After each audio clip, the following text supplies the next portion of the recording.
Uyutulmuş esir iken Kırım, Kerkük, Türkistan, bana zindan olur Maraş, Elbistan. İbn Sina, dedem Korkut, Alparslan, susarsan hakkını helal etmesin. Uyutulmuş köy, nahiye, il, ilçe, yüreğim 70 yerden yara bil. Mehmet Akif, Osman Batur, Şeyh Şamil. Susarsan hakkını helal etmesin.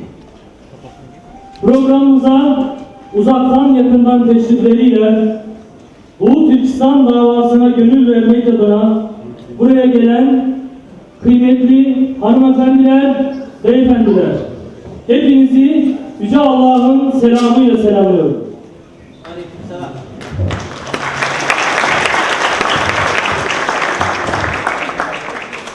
Silivri Sivil İnisiyatif Platformumuzun organize etmiş olduğu yapayalnız ve mazlum bir milletin varoluş mücadelesi Doğu Türkistan konferansımıza hoş geldiniz.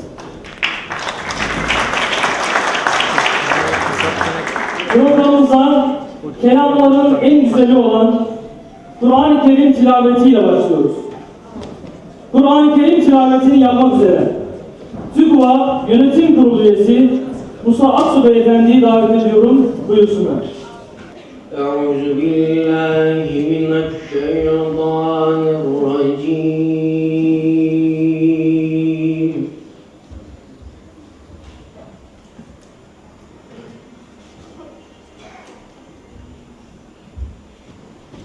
Bismillahirrahmanirrahim.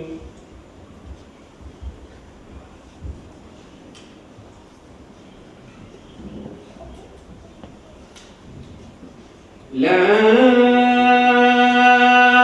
uqsimu bihadal baladi wa anta hillu bihadal balad.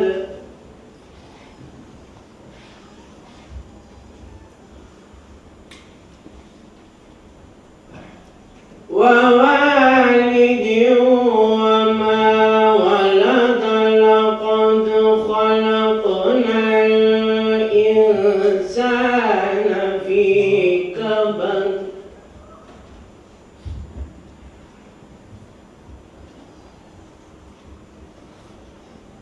أيحسب أن لن يقدر عليه أحد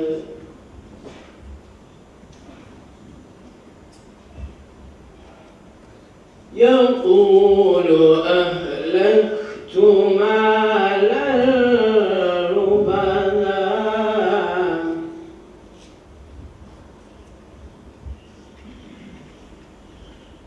أيحسب أن لم يره أحد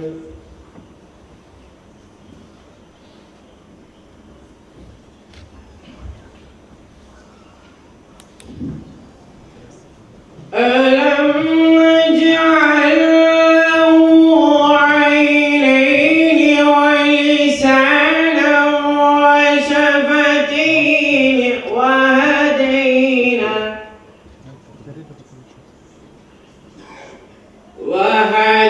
وهديناه النجدين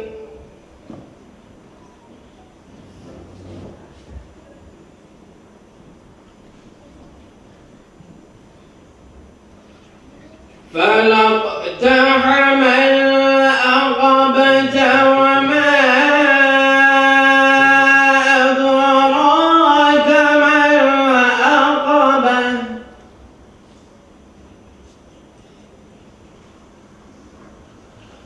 فك رقبة أو إدعام في يوم ذي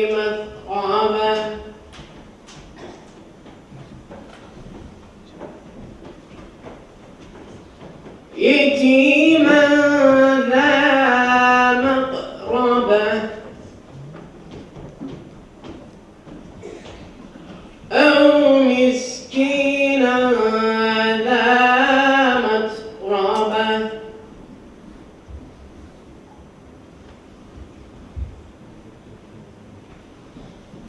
ثم كان من الذين آمنوا وتواصوا بالصبر وتواصوا بالمرحمة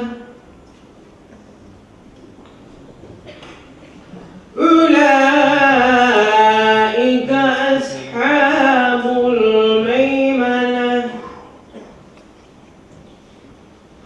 والذين كفروا بآياتنا هم أصحاب المشأمة عليهم نار مؤصدة صدق الله العظيم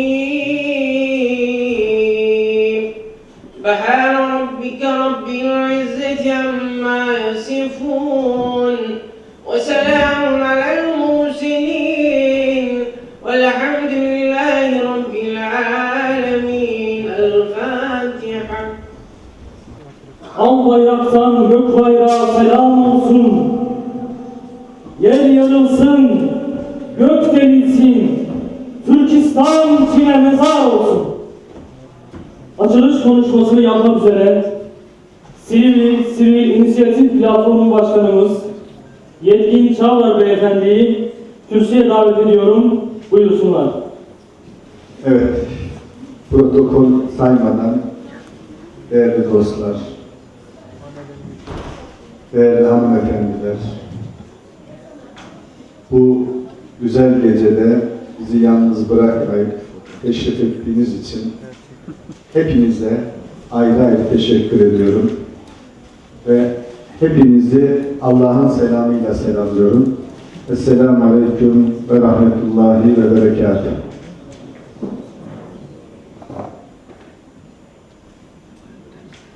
Değerli dostlar, dün ümmetin dünyanın birçok yerinde kanayan yaraları vardı.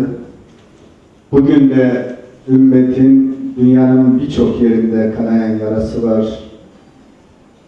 Ama özelde Doğu Türkistan bizim tarihimiz, derinliğimiz, belki çoğumuzun atalarının, dedelerinin yaşadığı yer bugün kan ağlıyor. İstedik ki Silivri'de faaliyet gösteren sivil toplum inisiyatifi olarak Doğu Türkistan'ın yarasını, acısını hiç değilse kalbimizde bu akşam beraber yaşayalım istedik. Bu nedenle sivil inisiyatif platformunu oluşturan derneklerimiz, isimlerini tek tek saymak istiyorum. Emek koydular çünkü bu dernekler. Anadolu Gençlik Derneği, Ahmet Yesevi Derneği, Diyanet Sen, Dostlar Eğitim Kültür Derneği, Eğitim Birsen, Hayrat Vakfı, İHH, İlim Yayma Cemiyeti, Kızılay, Memur Sen, Sağlık Sen, Silivri İmam Hatipler Derneği, Silivri Furkan Derneği ve TÜGVA. Bu derneklerimizin bir araya gelerek oluşturduğu sivil inisiyatif platformu bu geceyi hazırladı. Geceyi hazırlamakta özellikle emeği çok geçen Hasan kardeşime de teşekkür ediyorum huzurlarınızda. Evet değerli dostlar, ümmet maalesef ben 60 yaşındayım. Yaşadığım hayat boyunca kan ağlıyor bütün dünyada. Onlarca Müslüman Türk ırkı dünyanın birçok yöresinde yerinde kan ağlıyor. Hangisini saysan, nereye dokunsan dünyanın her yerinden ah sesleri yükseliyor. ümmet kan ağlıyor. Ta Afrika'dan Asya'nın en ücra köşesine kadar birçok yerde kan ağlıyor. Ne oldu bu ümmete de bugün dünyada ezilen, yok olmaya, tutuşturulmaya, ezilmeye, horlanmaya bırakılmış bir ümmet oldu. Ne oldu bize? Bugün bu salonda özellikle gençler fazla. Çok sevindim bu duruma da. Gençler, özellikle gençler, biz yaşlandık ama gençler kendi gelecekleri için bunları çok iyi düşünmeleri lazım. Ne oldu bu ümmete? Ne oldu da dünyaya hükmeden ümmet bugün ayaklar altında sürünüyor? Dün benim atamın, dedemin çarıklarının altında inim inim inleyen Çin, bugün benim atamın torununu, çocuğunu, Doğu Türkistanlı kardeşimi inim inim inletiyor. Ve dünyanın hiçbir yerinden de maalesef ses gelmiyor. Ne oldu bize? Niye böyle oldu? Neden bu hale düştük? Bu soruların cevabını yine dönüp nereden bulacağız? Dönüp Allah'ın kitabına soracağız. Niye biz böyleyiz ya Rabbi? Ne oldu bize de biz zelil oluyoruz? Niye biz zelil oluyoruz? Ne diyor Allah'ın kitabı? Ancak müminler kardeştir. Ne diyor Peygamber Efendimiz buna bağlı olarak? Müminler bir uzvun parçaları gibidir. Herhangi birine bir arıza ya da bir sakatlık dokunduğu zaman bütün uzuv rahatsız olur, ayağa kalkar. Dün böyleydik. Dün böyleydik. Dün Avrupa'da İslam'a muhalif bir hareket yapıldığı zaman ya da bir mazluma krallar, sultanlar, devletler tebelleş olup bu mazluma ezdiği zaman Kanuni Sultan Süleyman buradan ferman gönderiyordu. Ey kral, aklını başına al. Ya kendini düzelt, oradaki mazlumlara dokunma ya da gelir kafanı kırarım diyordu.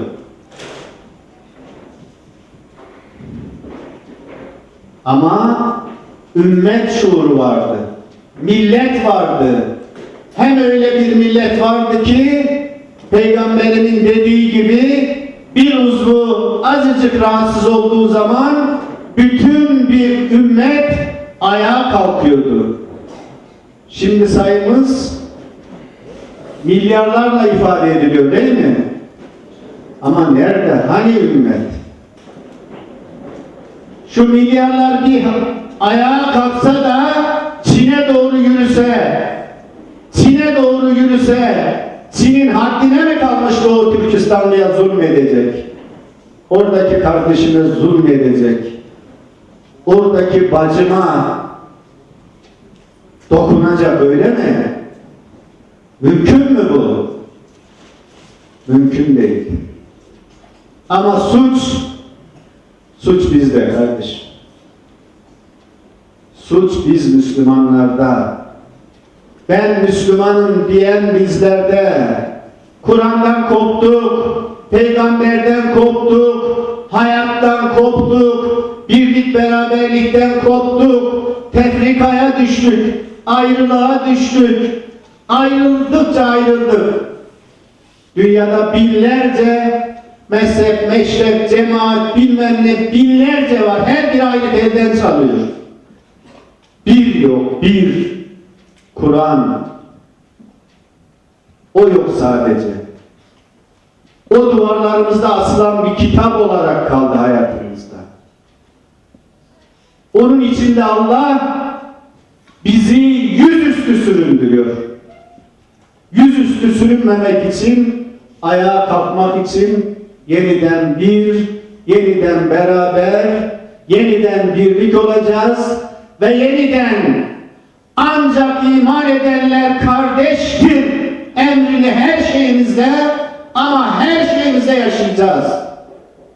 O oradandır, bu buradandır, o bilmem nedir, bu bilmem nedir yok kardeşim. Ancak müminler kardeştir. Hepimiz kardeşiz. O zaman Doğu Türkistan'ın derdi benim derdim. Keşmir'deki Müslümanın derdi benim derdim. Suriye'deki Müslümanın derdi benim derdim. Libya'daki Müslümanın derdi benim derdim. Beni gelmiyorsa, beni rahatsız etmiyorsa ben nasıl Müslümanım? Nasıl? Allah'ın huzuruna yarın nasıl varacağız? Namaz kıldım, sabahlara kadar namaz kıl. Dön Kur'an'a bak bakayım seni kurtarır mı? Oruç tuttum, elbette tutacağız, elbette kılacağız. Ama bizi kurtarmaz. Doğu Türkistan'daki kardeşim, bacım kurtulmadığı müddetçe biz kurtulamayız kardeşim. Biz kurtulamayız. Onun için ayağa kalkmamız lazım. Onun için bir ve beraber olmamız lazım. Onun için hepimiz hareket halinde olmamız lazım. Dernek mi kuracağız, vakıf mı kuracaksınız, ne yapacaksınız? Bir yerde görev mi alacaksınız, alacaksınız. Çalışacaksınız. Gece gündüz çalışacağız. Hep beraber çalışacağız. Ayrı gayrı olmadan çalışacağız. Bir ve beraber olarak. Ondan sonra bakın. Dünyanın herhangi bir yerinde herhangi bir Müslümana dokunulabilir mi? Mümkün mü bu? Kaç milyon Müslüman var diyoruz değil mi? Kaç milyar Müslüman var diyoruz. Hele bir ayağa kalkın ya. Bırak ayağa kalkmayı, bizi parça parça ediyorlar. Ve biz de buna alet oluyoruz. Amerika Birleşik Devletleri kaç devletten oluşuyor? Kaç devletten oluşuyor? 52 değil mi? Avrupa Birliği kaç oldu? Efendim? 29 değil mi? Her gün artıyor. Onlar bir araya geliyorlar. Birlik oluyorlar. Beraber oluyorlar. Yahu niye bir beraber oluyor bunlar? Bizi de her gün küçültüyorlar. Bölüyorlar. Parçalıyorlar. Adını bilmem ne koyuyorlar. Suriye koyuyorlar. Fas koyuyor. Tunus koyuyor. Libya koyuyor. Bilmem bir sürü devletçik oluyor. O da yetmiyor. Bir sürü parçalara, cemaatlere ayırıyorlar bizi. O da yetmiyor. Daha alt bir sürü gruplara ayırıyorlar bizi. Ve biz kendi içimizde birbirimize düşüyoruz. Bakın Müslüman devletler dediğimiz o devletçiklere hepsi birbiriyle çarpışıyor. Bölünüyoruz. Yok olmaya doğru gidiyoruz. Onlar da bir araya geliyorlar. 52 devlet bir araya geliyor, ABD diyor, Amerika Birleşik Devletleri.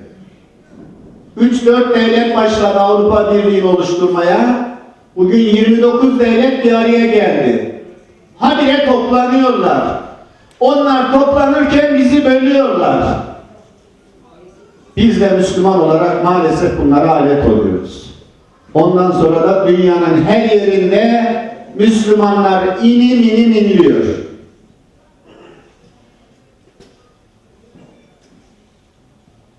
Ama böyle değildi Müslümanlar tarihte. Ama asr-ı saadette böyle değildi Müslümanlar. Çünkü bir ve beraberdiler. Emeviler, Abbasiler İspanya'ya gittiği zaman, ta bilmem nerelere gittiği zaman böyle değillerdi. Bir ve beraberdiler. Osmanlı tek başına dünyaya hükmederken böyle değildi. Bir ve beraberdiler. biz yeniden bir araya gelmemiz lazım. Ve burada açık konuşacağım arkadaşlar. Bu bir araya gelmenin tek anahtarı, tek lideri de Türkiye kaldı. Kadim bütün şehirlerimizi yok ettiler. Kahire, Bağdat, işte Tahran, hepsini tek tek yok ettiler, yok ediyorlar. Kala kala biz kaldık. Ya biz beraber bir olacağız, nasıl Libya sınırlarına, Libya ile yapılan bir anlaşmayla bütün o denizleri, okyanusları yeniden Türk'ün emrine amade eden yönetimimiz varsa onu iyi destekleyeceğiz. Bir ve beraber olup daha güçlü olacağız. Yeniden ayağa kalkıp dünyaya hükmedeceğiz. Ya da bölüneceğiz, parçalanacağız, yok olacağız.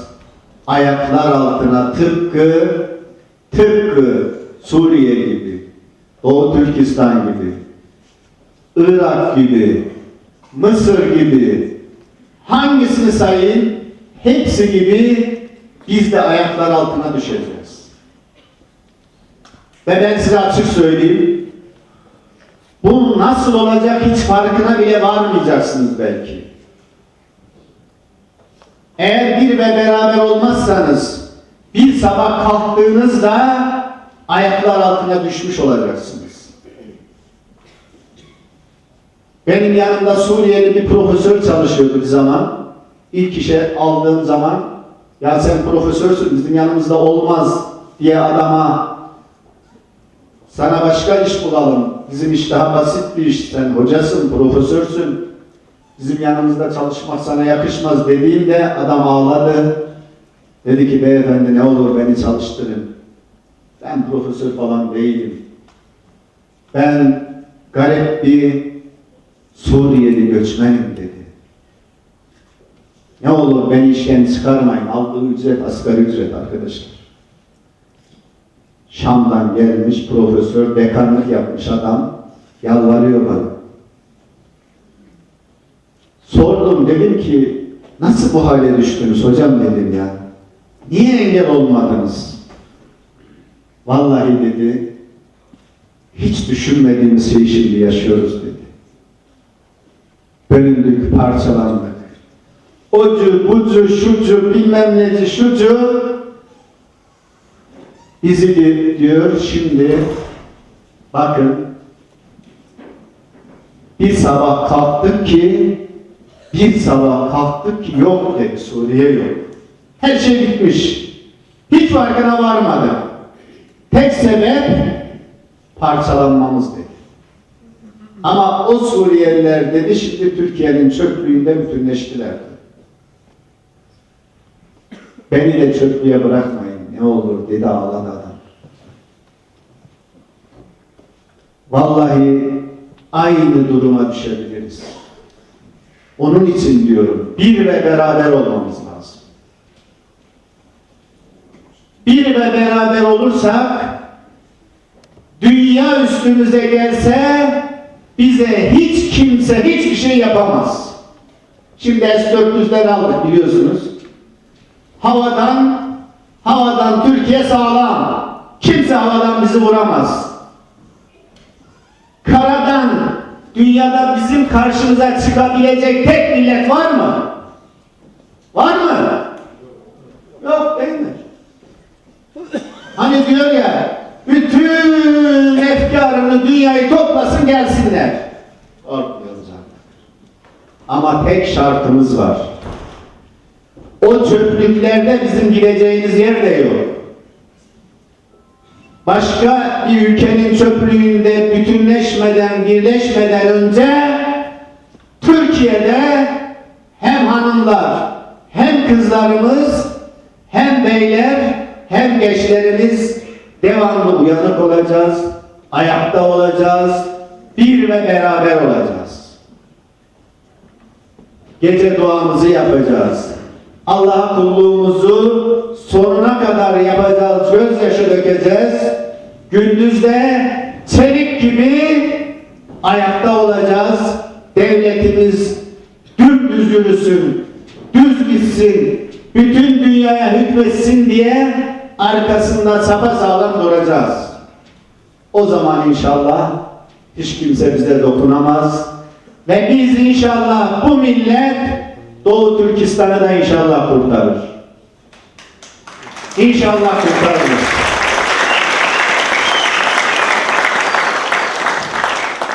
Çünkü onların yarasını ta yüreğinde hisseden belki de dünyada birçok insan vardır ama devlet olarak tek devletiz, bunu bilin. Tek devletiz. İnşallah dünyadaki tüm mazlumları, nasıl Somali'yi, nasıl devlet başkanımız, gitme gidersen öldürürler, hanımına gitme gidersen seni öldürürler dendiği halde tek başına kalktı gitti, Somali'yi zulümden kurtardı. İnşallah yarın da inşallah Doğu Türkistan'a gidip inşallah hep beraber ona destek verirsek orayı da kurtarır. Hep beraber ayağa kalkarız. Ta Doğu Türkistan'dan o zaman Afrika'ya, Afrika'dan Asya'ya, işte o zaman dünyada bizim sesimiz yükselir ve tüm mazlumların yüzü güler. Bakın bunu çok samimi söylüyorum.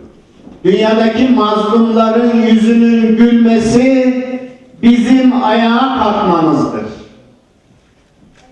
Eğer bizim medeniyetimiz ayağa kalkmazsa, biz ayağa kalkmazsak ne Batı medeniyeti, ne Çin, ne Rusya, ne de başka bir medeniyet dünyadaki mazlumların yüzünü güldürmez.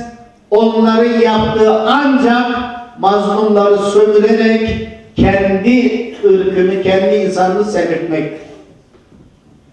Ama biz dünyada ayağa kalkarsak, bizim medeniyetimiz, kendi medeniyetimiz ayağa kalkarsa inşallah dünyadaki mazlumlar güler diyorum. İnşallah Doğu Türkistanlılar da gülecek diyorum. Ben Doğu Türkistan tarihine ya da oraya girmiyorum. Biraz sonra hocamız bize tüm detayıyla anlatacak inşallah. Bu vesileyle tekrar bu salonu doldurduğunuz için özellikle hanımlara, genç kızlarımıza ve beyefendilere çok teşekkür ediyorum. Hepinize saygılar sunuyorum. Allah'a emanet olun.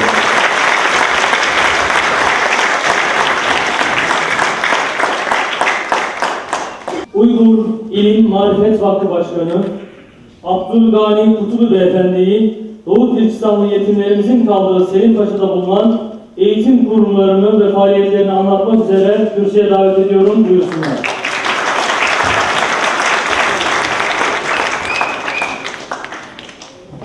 Bismillahirrahmanirrahim.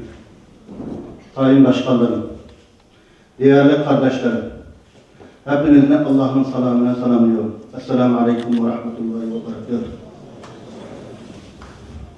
Öncelikle bu konferansın düzenleyip bizim bu karakterlerimizde bizi yalnız bırakmayan bütün dernek ve sivil kuruluşlarının başkanlarına ve mensuplarına ve bizimle buraya gelen bütün kardeşlerimize teşekkür ederim. Hepinizin Allah razı olsun.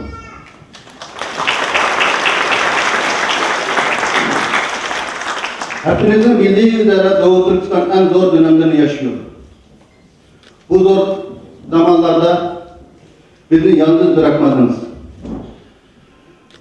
Bu konuda Doğu Türkistan STK'lar Birliği Başkanımız Hidayetullah Bey biraz sonra detaylı anlatacak. Ben bugün ilçemizde Uygurlar için hizmet olunan Uygur İlim Marifet Vakfı hakkında kısaca bilgilendireceğim. Eğitim ve ihtiyaç sahipleri yardım amaçlı hizmet vermekte olan vakfımız Selimpaşa'da bir kız, bir erkek öğrenci yurdu yapmış olup hala hazırda sadece erkek yurdumuz çalışıyor.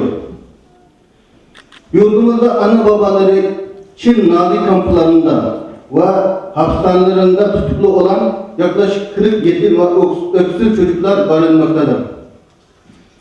Bundan başka mahallemizde bulunan 100'den aşkın Doğu Türkistan ailelerinin 200'den fazla çocukları da eğitim takviyesi veriliyor.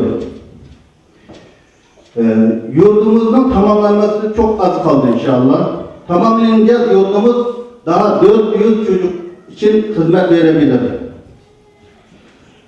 Ayrıca da çevrede bizim Doğu Türkistanlardan 100'den aşkın aile var Selimpaşa'dan olarak. Onlardan yaklaşık 70 aile ihtiyaç sahipleridir. Vakfımız onlarda elinden gelince yardım yapmaya çalışıyor. Vakfımızın bütün başarıları siz kardeşlerimizin samimi desteği ve dualarından dolayısıyla gerçekleşiyor. Bu vesileyle siz kardeşlerimize, Silivri Belediyesi'ne, Milli Eğitim Bakanlığı'na ve Kaymakamlığı'na ve Jandarma Komutanlığı'na teşekkür ederim. Bundan sonra da hizmetlerimizin daha başarılı olması için siz kardeşlerimizin hep yanımızda olmanızı arzu ederiz ve ona inanıyoruz. Hepinizin Allah razı olsun. Hayırlı akşamlar. Hasreten programımızın ana teması olan Doğu Türkistan Konferansı'na geldi. İstanbul'dan bizleri kırmayarak teşrif eden Doğu Türkistan STK'lar Birliği Başkanı Sayın Hidayet Oğuzhan Beyefendi'yi kürsüye davet ediyorum, buyursunlar. Öncelikle Silivri Sivil İnisiyatif Platformu'na ve bu güzel davanın ayaklanması ve ayakta kalması için destek veren bütün sivil toplum kuruluşlarına ve hepinize saygı ve minnetlerimi biliyorum. Hepinizden Allah razı olsun.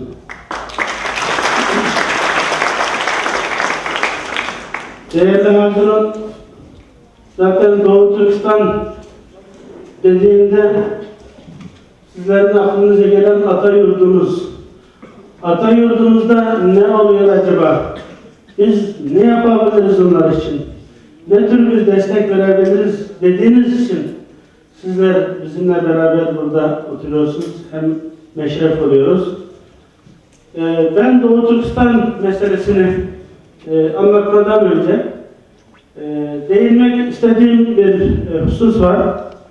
Çünkü Doğu Türkistan meselesi Türkiye'de İsa Yusuf Altekin merhumun başladığı, Türkiye'de gönüllere nakış ettiği bir davadır. Türkiye'de bu vesileyle Türk toplumu bir şekilde Doğu Türkistan diye bir Atayurdumuzun olduğunu biliyor. Ve orada bir takım sıkıntıların olduğunu biliyor.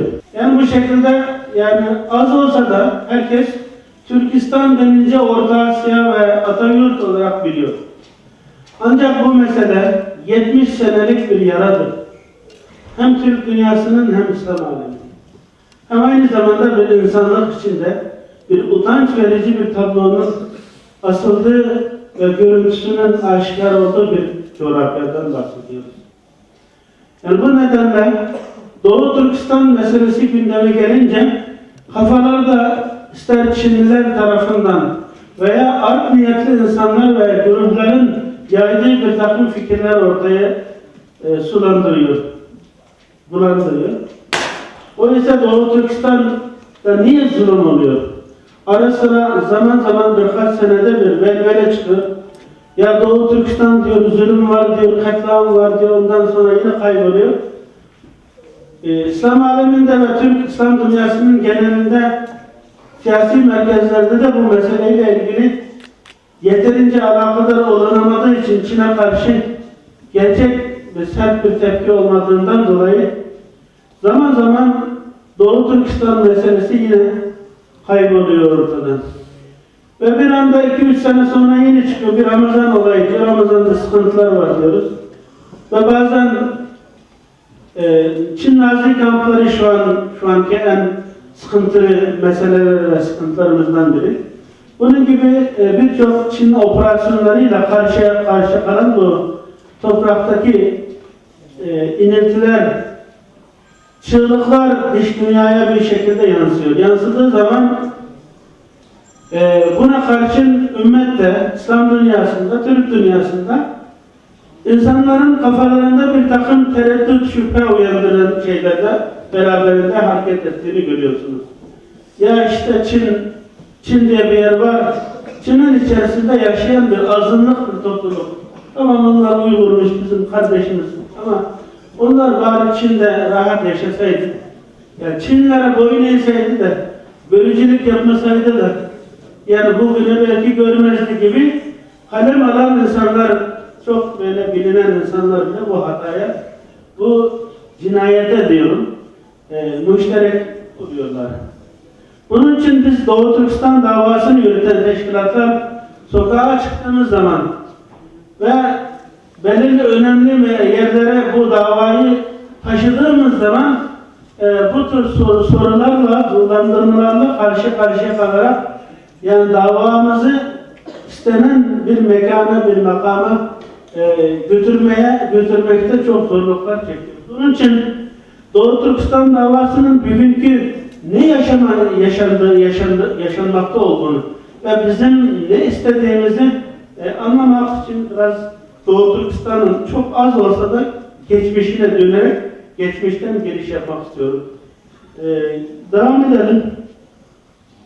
Doğu Türkistan baktığınız zaman, yani bilenler olabilir, yakinen çok ilgilenen, yakından takip eden, tarihini bilen insanlar olabilir ama genel olarak yakın zamanlara kadar gittiğimiz yerlerde konuşmalarda, hatta Doğu Türkistan'la ilgili bir faaliyet tertip edildiği zaman tertip eden teşkilat bile Doğu Türkistan telaffuzunu doğru diyemiyordu ve Türkmenistan, Doğu Türkmenistan diye telaffuz ettiğini gördüğümüz için yani bu meselenin gerektiği kadar alakadar olunamamasının asıl nedenleri doğru bilinç ve bilgiye sahip olunmadığı olarak görüyoruz. Bunun için biraz geçmişe gelerek bazı genel bilgileri vermek istiyorum.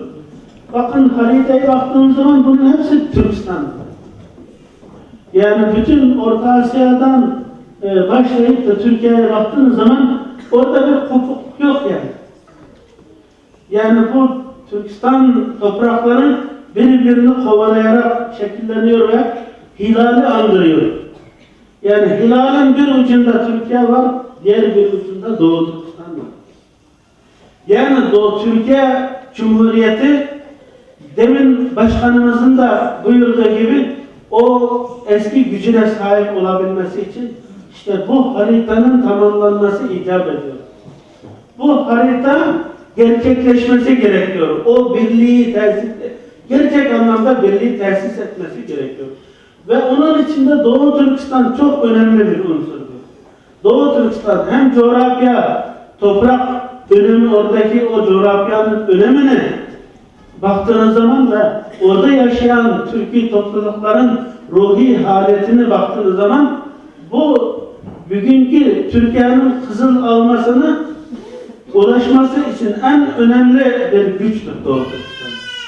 Yani onun için Doğu Türkistan'ın gereken hak ve hukukuna, bağımsızlığına kavuşmadan hem Türkiye'de büyük bir devlet olması mümkün olmuyor ve Türkistan topraklarının da o kadar zengin ve geniş toprağın da kendi gücüne gelmesi, izzet ve şerefine ulaşması mümkün değildir. Yani bugün bu toplumlar güçlendiği zaman Osmanlı tarihinden bile daha önceden, İslamiyet'ten önceden dahi bu topluluklar hep hayra hizmet etmiştir. Hep hayır yolu tutmuştur. Bugün de eğer bu insanlığa, İslam alemine hizmet edecekse, ayağı şahlandıracaksa işte bu topraklardan olacak. Elbette bunun başında Türkiye gelir. Türkiye bunun başını çekmektedir. Sadece bu toprakların değil, bütün ümmetin teveccühü ve ümmetin ümit ve arzularına baktığınız zaman da bunu çok açıkça görebilirsiniz. Onun için Doğu Türkistan burada çok önemli. Doğu Türkistan dediği zaman bunun da batısı olmalı değil mi? Orada eskiden Doğu Türkistan, Batı Türkistan diye bir şey yoktu. Bir Türkistan vardı, Kaşgar vardı, Semerkant vardı, Astana vardı, Buhara vardı. Bu şekilde gidiyordu. Yani bizim aramızda tabii ki beylikler, hanlıklar vardı ama bir Türkistan'ın, bir ailenin, bir handanın çeşitli çocuklarının yaşadığı bir ova gibiydi Türkistan toprakları. Orada Kırgızistan yoktu, Kazakistan yoktu, Uyguristan diye bir şey yoktu. Türkistan vardı. Ve onları böldüler.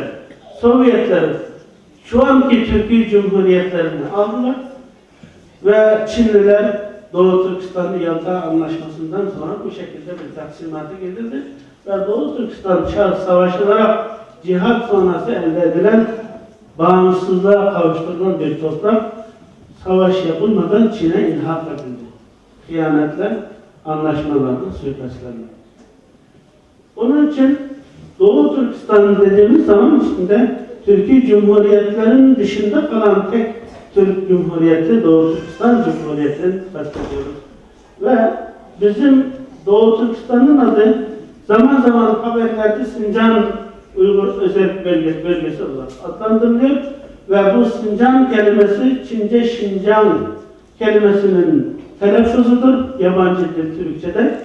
Bu yeni elde edilmiş toprak veya yeni sınırlardan sınırlar olan anlamına geliyor.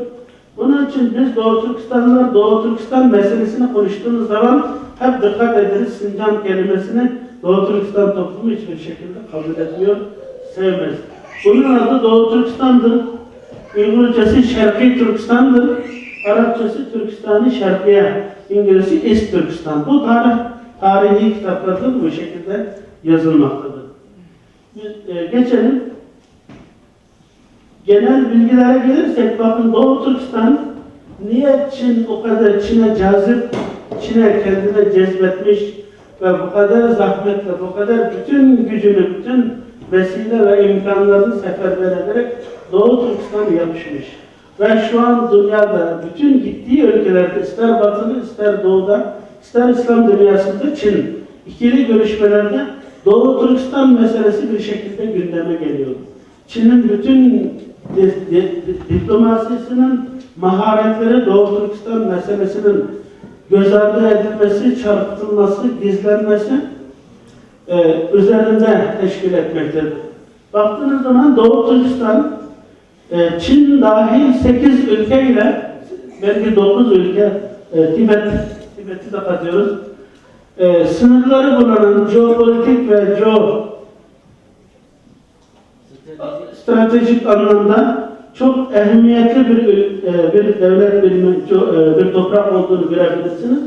Çin'in şu an dış dünyaya karayoluyla çıkmak istese tek batıya giden tek yolu Doğu Türkistan'dır ve şu anki İpek yolu, tek kuşak tek yol diye yüz milyarlarca doları sarf etmekte olan ve bütün Çin politikasının temeline aldığı bu proje Doğu Türkistan'dan geçmektedir.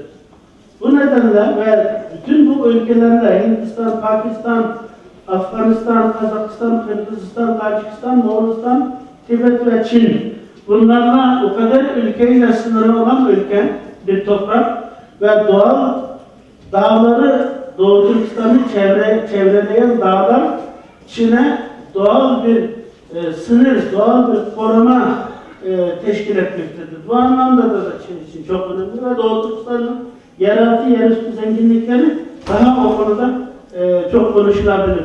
Bunun için Çin Doğu Türkistan'ı hiçbir şekilde elden çıkarmak istemez ve bunun için bütün dünyayla kavga etmeye hazır. Geçelim. Doğu Türkistan'ın yer ölçümüne bakarsanız 1.800.428 kilometre kare, yaklaşık 2 milyon kilometre kareye ulaşan bir toprak büyüklüğümüz var. Bu da Çin'in övündüğü çok büyük toprak sahibi olma övüncüsüne güç katan bir özellik. Bunun için de Çin Doğu Türkistan'ı elden çıkarmak istemiyor. Doğu Türkistan'da kömür, doğalgaz, petrol, ziraatta, buğday, pamuk dünyada ikinci kalite en çok üretilen ve Çin'i ve Çin'in dış dünyaya eksport ettiği tekstil ürünlerinin hepsinin Doğu Türkistan'dan çıkan pamuktan elde edildiğini, uranın dahil 118 çeşit, yani Çin'de çıkan kıymetli madenlerin %80'ini teşkil etmektedir. Yani bunun için Doğu Türkistan Çin için çok cazip ve yeraltı zenginlikleri şu an Körfez ülkelerini çok geride bırakmaktadır ve Doğu Türkistan bu kadar zenginlikler üzerinde olmasına rağmen halkı çok fakir ve insanca yaşama hakları tamamen elden alınmış bir keyfiyet içerisinde. Geçelim. Doğu Türkistan'da genellikle Çin şu an bir algı operasyonu yapıyor. Doğu Türkistan meselesi şu an dünya gündeminde, uluslararası arenada çok konuşulduğu, sürekli Çin'i terleten bir mesele olarak öne çıktıktan sonra Çin, Doğu Türkistan'ın, biliyorsunuz Doğu Türkistan zaten tamamen Türkiye unsurların, Türk toplulukların yaşadığı bir toprak ama Çin oradaki insanların sesini kısmak için, niye bu Uygurlar çok fazla konuşuyor, çok ses getiriyor, Doğu Türkistan diyor falan demek için sürekli şu an diyor ki Doğu Türkistan Sincan'dır, orada Doğu Türkistan diye bir şey yoktur. Yani bu Sincan denen bu bölgeden 56 etnik unsurlar yaşamaktadır diye bu algı operasyonu yapıyor. Doğu Türkistan'da hayır, iki millet yaşıyor. Bir tanesi Türk topluluğu yaşıyor, ikincisi yerleşimci, işgalci Çinliler yaşıyor. Bu kadar yani. Ve Doğu Türkistan'da toplum tamamen %100 Müslümandır. Ve Hanefi mezhebe tabi. Kazak, Kırgız, Özbek, Tatar, Salar ve Tuğalar dahil Uygurlar olmak üzere Türkiye topluluklar yaşamaktadır. Uygurlar bugün Uygur Türkçesi alfabe olarak Arap Çağatay yazısının biraz modernleşmiş, değiştirilmiş haliyle şu an İstanbul sokaklarında biz şeye baktığımız zaman yazıları okuduğumuz zaman Doğu Türkistan'dan gelen çok kolayca anlar. Latince şu an sizin kullandığınız günün Türkçesine göre Osmanlıca yazıları Doğu Türkistan'dan gelen bir insan okuduğu zaman daha kendini daha yakın, iyi anlar. O kadar yakınız aramızda bir şey yok. Farklılık yok. Geçelim. Bakın bu ben tarihi bu yerlere, bu anlatlara geçmek işim değil yani. Buraya geçmeyeceğim. Sadece bunu bir göz atmak için. Bakın Doğu Türkistan hiçbir zaman Çin'in bir parçası olmamıştır. Bunun için bu meseleyi ister sivil toplum kuruluşları, cemiyet ve cemaat veya devletimiz bile bu meseleyi ele aldığı zaman çok rahatlıkla bu meseleyi işgal toprağı olarak bu şekilde tanımlamalı diye arzu ediyoruz, düşünüyoruz, haklı olduğunuza inanıyoruz çünkü tarihte hiçbir zaman Doğu Türkistan Çin'e ait olmamıştır. Bakın milattan önceden daha 1877'lere kadar burada kendi kendimizi yönetmişiz. Biz Çinlere benziyormuşuz. Yani çocuklara bakın, biz Çinlere benzemiyoruz. Ne etnik olarak, ne kültür olarak, ne din olarak hiçbir şeyimiz Çinlilere benzemiyor. Yani hiçbir şey, yani meyvelerimiz, havalarımız hiçbir şeye benzemiyor. Yani biz Doğu Türkistan'da daha 20 sene önce Çin'den gelen muz ve portakalı yemezdik biz. Yani çünkü bizde o meyveler çıkmıyor. Çin meyvesi diye Çinlere benzemeyen diye yemiyorduk yani. Yani böyle bir insanlar daha Doğu Türkistan'ın genelinde Çince bilmiyoruz. Ona çıldırıyor Çin. Bunu cehaletten değil, Çin'e benzemeyelim diye. Erkeklerde saçlar kazıtılırdı. Niye? Çinlilere benzemeyelim diye. Bu dokuları giyerdik. Çocukların giydiği. Yani bu nedenle Doğu Türkistan meselesinin ana anahtarını şu an bu meseleyi giriş yapmadan ele alındığı zaman Doğu Türkistan meselesini sadece Çin'in içinde yaşayan azınlık bir topluluk olarak giriş yaptığınız zaman Doğu Türkistan sıkıntısı çözülmez. Çünkü Çin şu an Doğu Türkistan'da Çin'e karşı savaş veren, ayaklanan, cephede silahlı mücadele veren bir ortam yok. Böyle bir şeye imkaniyet vermemiş. Cemaat ve cemiyet, vakıf ve dernek yok. Böyle bir ortamda bu halk 70 senedir kendi milli ve dini hüviyetini, örf ve adetlerini, kültür ve medeniyetini kendi başına korumuş yani. Bu Allah'ın inayetidir. Bakın bir topluluğun yani Türkiye'de 100 senedir rejimin değişmesine rağmen insanlar değerlerini korumuş. Bunun için üstadlar olmuş, cemaatler, cemiyetler olmuş. Bu da Allah'ın fazlıdır. Ama Doğu Türkistan'da bunun hiçbiri bizim yeser olmamış. Buna, ya bu bahtiyar olmamış ki bu açıdan. Ancak bizim hakkımıza Allah öyle bir şey vermiş ki özellik kendi tek başına kendi dinini, örfünü, adetlerini korumuş, mücadele vermiş, nüfusunu korumaya çalışmış. O nedenle Doğu Türkistan meselesinden bahsettiğimiz zaman Doğu Türkistan hiçbir zaman tarihte de baktığınız zaman bu tarihi ben yazmadım. Bunlar bizim geçmişimizin görüntüsüdür. Bu bizim resmimizdir. Geçelim. Ve hatta 1864'te kurulan Kaşgarya Devleti, Yakup Bey Bedevlet, bu zat Batı Türkistan'dan gelme. Doğu Türkistan'ın bugünkü Türkistan coğrafyasını küçük beyliklere toplamış, Kaşgarya Devleti diye devlet kurmuş ve Sultan Abdülaziz Han rahmetullahi aleyh'e biat etmiş. Ve ondan sonra da Abdülhamid Han Hazretleri'nin de biatını tekrarlamış. Türkiye'den Doğu Türkistan'a, Kaşgarya Devleti'ne subaylar gitmiş, muallimler, müderrisler gitmiş, yardımlar gitmiş, silah gitmiş.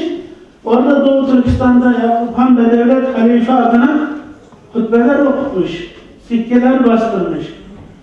Yani bugünkü Türkiye'nin dış politikasının bir çizgisi var. Yani gönül coğrafyası diye bugün Libya'da ne iş yapıyoruz? Irak'ta, Suriye'de ne yapıyoruz? Çünkü biz dedik ki orası bizim gönül coğrafyamız, geçmişimiz var, bizim eserimiz dedik. Yani keza Doğu Türkistan'da Türkiye'nin bugün de çok rahatlıkla Doğu Türkistan'ı sahiplenip Çin'le masaya oturduğu zaman bu meselenin tarafı olabilecek tek güçlü devlet Türkiye'dir. Onun içindir ki Çin Türkiye'nin tek kelime bir çıkışına, bir itirazına, bir beyanına hemen yanıt vermek zorunda kalıyor. Kendini bu şekilde hissediyor. Halen ki Amerika, Avrupa Parlamentosu, BM, insan hakları her gün çıkışlar yapıyor. Her gün kararnameler, kanun tasarısı kabul ediyor. Ama bir şey için gönlünü isteye gidiyor. Ama Türkiye en ufak bir açıklamayı yaptığı zaman, en bir ufak hareketini geçtiği zaman Çin yerinden oynuyor. Çünkü bunun temelinin nereden geldiğini bildiği için. Onun için Türkiye, Doğu Türkistan, Türkiye için böyle bir önemi var. Türk Dünyası Belediyeler Birliği'nin de bu konuda Osmanlı arşivinde Doğu Türkistan diye çok büyük kalınlıkta bir araştırması var. Bundan istifade edebilirsiniz. Yani Osmanlı halifesinin Doğu Türkistan'da nedenli çok böyle yoğun bir ilişki içerisinde olduğunu görebilirsiniz. Geçelim. Ve 1877'de Yakup Han Bedevlet şehit edildikten sonra suikastla zehirlenerek beyliklerde sarsıntı oluyor. Doğu Türkistan'ı Çinliler ilk defa Doğu Türkistan sınırlarını aşıp belirli bölgeleri işgal ediyor ve Doğu Türkistan'da yine Çin'e karşı ayaklanma ve bir mücadele var. Silahlı cihat yapılıyor ve bunun başında ya Sabit Damallah ve Kocaeli Hacim bunlar 19. yüzyılın başlarında başlayan bu silahlı mücadele bütün Doğu Türkistan'ın bağımsızlığına getiriyor ve 1933 12 Kasım'da Kaşgar'da Sabit Damallah Hacı bu resim üzere orada Doğu Türkistan İslam Cumhuriyeti'ni tesis ediyor ve dünyaya ilan ediyor. Bu bugünkü taşıdığımız bu gök bayrak, bu atamızın, bu ecdadımızın, liderlerimizin bize ettiği armağandır.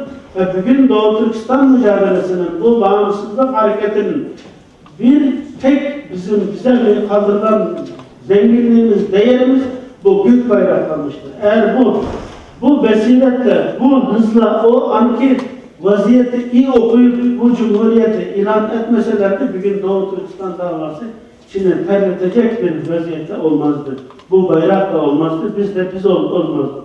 Onun için biz bu şehitlerimizi, alimlerimizi, liderlerimizi minnetle yad ediyoruz. Bu devlet geçelim. Bu devlet çok kısa sürmüş olsa da geçebilirsiniz. Bakın devletin ilan edilişi, askerler geçebilirsiniz. Tam teşekküllü bir devletti. Pasaportu vardı, parası vardı, anayasası vardı, bakanlar kurulu vardı, bakanlar vardı ve bu devleti ilk tanıyan Afganistan'dır. İlk ve tek tanıyan ülke Afganistan olmuştur.